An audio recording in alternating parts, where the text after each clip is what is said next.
আল্লাহ তুমি আমারে মাফ করে দাও, আমি পাপী, আমি অপরাধী, আমারে তুমি মাফ করে দাও, কবরে কান্দায়ও না।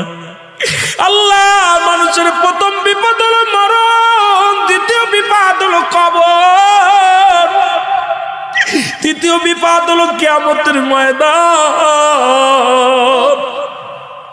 আল্লাহ একটার চাইতে একটা বড় বিপদ, তুমি আমারে মাফ করে দাও, আমারে তুমি ক্ষমা করে দাও। আল্লাহ ও আল্লাহ তুমি আমারে মাফ করে দাও, আল্লাহ তুমি আমারে মাফ করে দাও, আমি পাপী, আমি অপরাধী, আমারে তুমি মাফ করে দাও, কবরে কান্দায়ও না। আল্লাহ মানুষের প্রথম বিপদ হলো মরণ, দ্বিতীয় বিপদ হলো কবর, তৃতীয় বিপদ হলো কিয়ামতের ময়দান। আল্লাহ একটার চাইতে একটা বড় বিপদ, তুমি আমারে মাফ করে দাও, আমারে তুমি ক্ষমা করে দাও। আল্লাহ ও আল্লাহ তুমি আমারে মাফ করে দাও।